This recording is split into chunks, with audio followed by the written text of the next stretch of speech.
Hi everyone, welcome back to my service videos. So this is going to cover the 3-month or roughly 3,000 mile service interval. The first one was just basic. Most people know how to do them, but I wanted to include it as part of the series. You're going to start at the bottom and then work your way up. So yeah, fairly straightforward. These ones aren't an awful lot harder, to be honest, but like I say, I'm trying to include everything I can in it from start to finish, so there's something for everyone. So apologies if it's a bit boring for you, these ones, but they will get onto fuller, more detailed services. There's obviously some differences between the minis depending on the age and the mark they are. The one I'm covering is the SPI, the single point injection model, so it'll have a few differences in the service videos compared to earlier models and multi-point injection models. For example, disc brakes on the front, carburetors or injection units. You know, just slight things, slight differences, but the majority of this service stuff's going to be the same. It's just the odd bits and pieces here, so just bearing that in mind when you're looking. There might be slight differences depending on your model. So yeah, hopefully enjoy this video and keep watching the series. I'm going to, as I've said before, go through the full service procedure. Drum brake adjustment. This is obviously a 1990 car, so it's only got drum brakes on the rear, whereas before 85 was drum brakes to the front, so you need to do all four wheels for those cars. But as the shoes in here wear, the brake travel and the pedal becomes more and more, and what this is here, you can see where my finger is, not the clearest unfortunately. That is a adjustment nut. This, if turned clockwise, tightens the shoes against the drum here, and if tightened anti-clockwise, as you look onto it, so when you're looking that way, or if it's the other side, if you're looking that way. So these are prone to seizure because of where they are. You can see the rust on it there. So what I'm going to do is give that a wire brush and lubricate it with WD-40, and I'm going to see if I can get this adjustment bolt to move any. Right, I paid a couple of £2 and just got this. It's just a special spanner for it. It basically gets all the way around the thread here instead of having an open-ended one, which makes it easier to round. So I've left that soak for a while. Make sure when you're doing this check the handbrake is off and the wheels are chopped so that the car's not going to run away. So they didn't look too bad. I think these were adjusted about 1.5 years ago for the MOT, so I think that's maybe kept them loose then. But get some light on. You can see just by getting a spanner on and moving it, it's got a good bit of movement on it. And the other side's the same. So what you're looking to do here is, the wheel spins quite freely, looking to basically nip that up till this locks in place, and then once it's locked in place and you can't move it, you're looking to turn this anti-clockwise until it basically rotates without binding. There might be a bit of a drag when you're doing it slow, just depending on the rust etc inside the drum, but as long as it doesn't bind, that's kind of the guidelines that's set out in the Haynes manual for that. So I'll get this on the tripod and I'll have a look at this and see if we can get this adjusted and balanced up on both sides.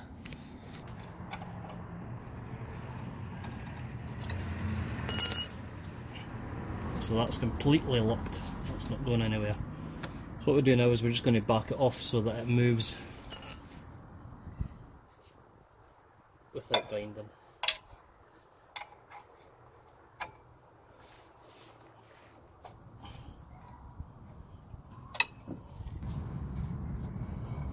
There you go.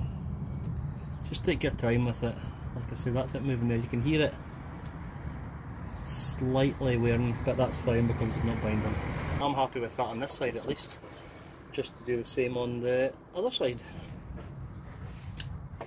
So the exact same as you're facing it. See, I don't think this is going to need much done, to be honest.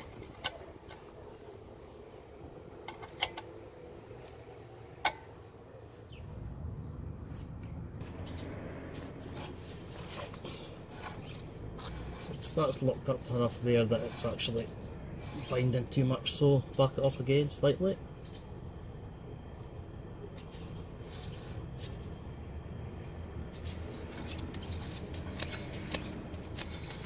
There we go. So both sides the same and both sides correctly adjusted. These can give a bit of bother, these bolts here.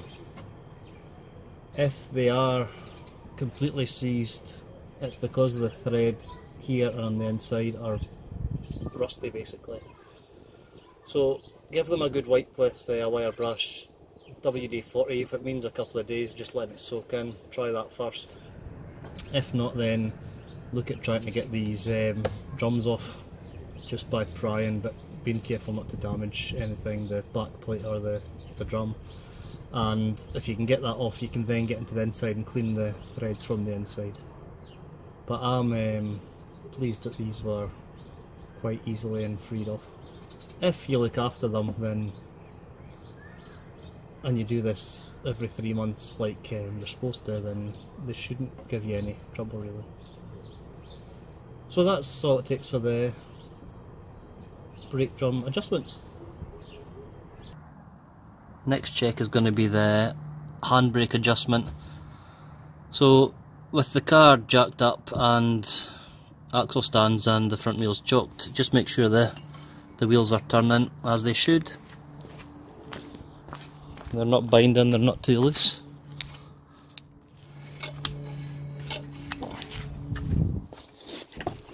The handbrake, we're looking at getting it up to the 3rd notch. So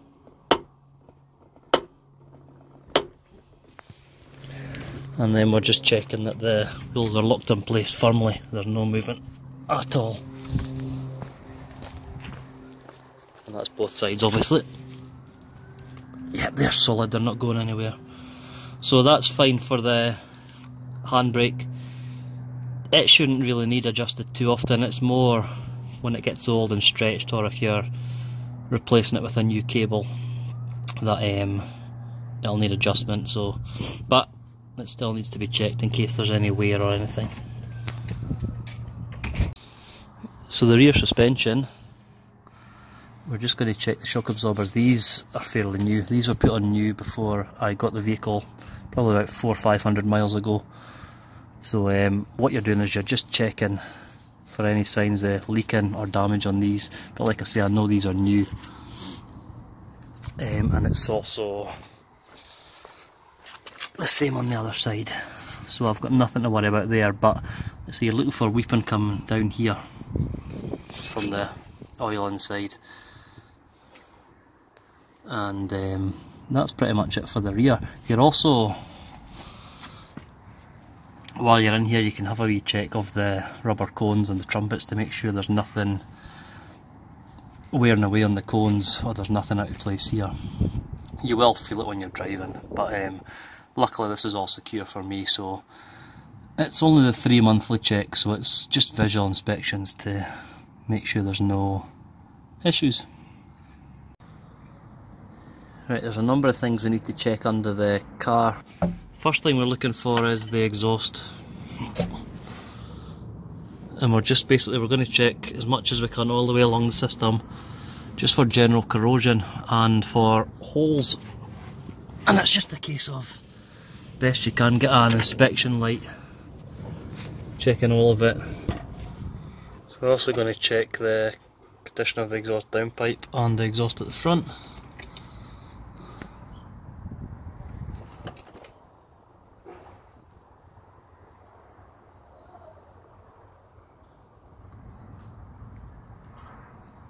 This isn't too bad. This is kind of what you'd expect an exhaust to look like. The Minis one takes quite a bit of damage because it's so low to the ground.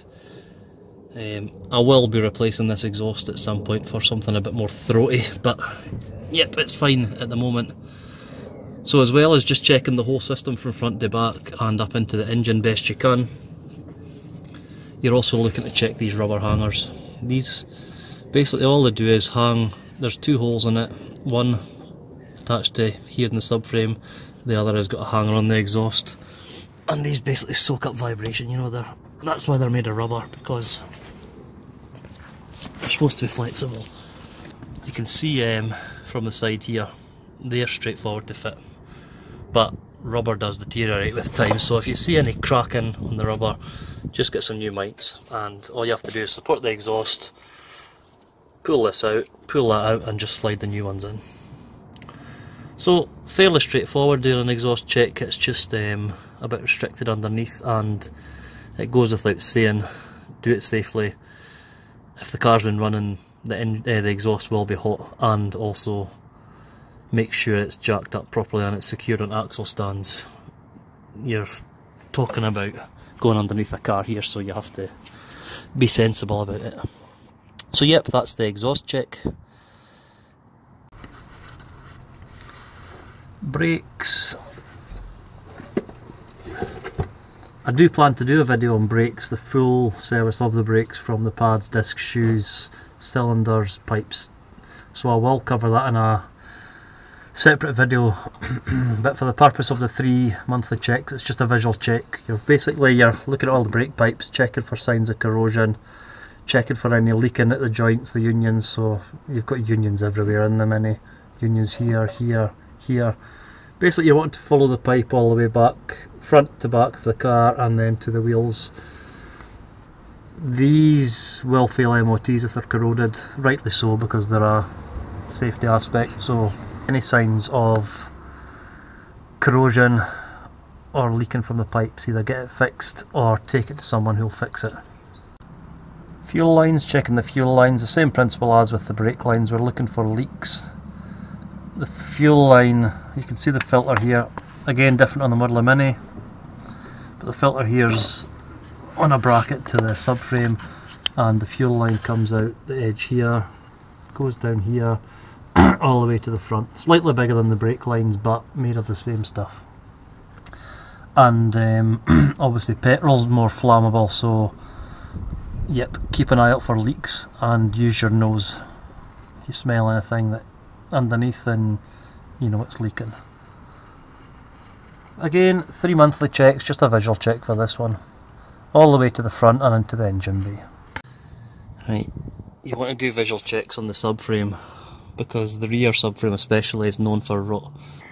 I think it was about 9 months ago I sanded this and undersealed it.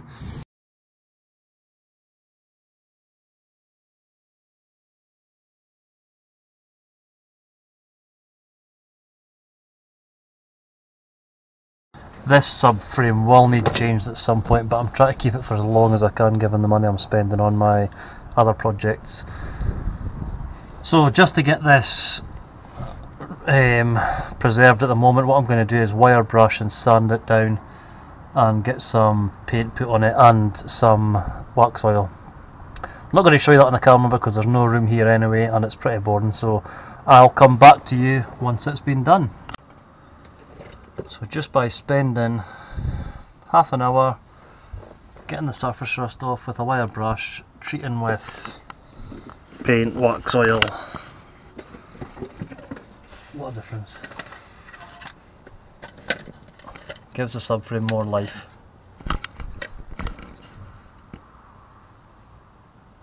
So still at the back of the car with a light, it's a visual look, just going around all the areas of the floor, checking there's no rust, no holes. This car is quite well undersealed, so it is in quite good condition. There's still a few spots like every Mini, but just go around as far as you can at the back end of the car, paying attention to areas like the rear of the floor pan, especially next to the drain holes. They're known to rot. And again, if it needs attention, give it attention, whether that be rubbing down, putting some more wax oil on, rubbing down, filling holes.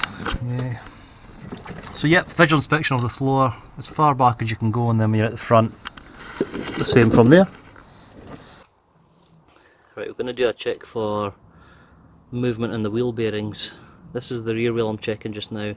So once it's jacked up and safely on axle stands, what you want to do is basically wiggle the wheel from side to side, so the 9 and 3 o'clock position, and if you get any movement that way, you're needing new wheel bearings. Likewise, the top and the bottom here. Any movement, and that indicates your wheel bearings are worn. Luckily for me, these are fine, and that's just the same for all 4 wheels, that check.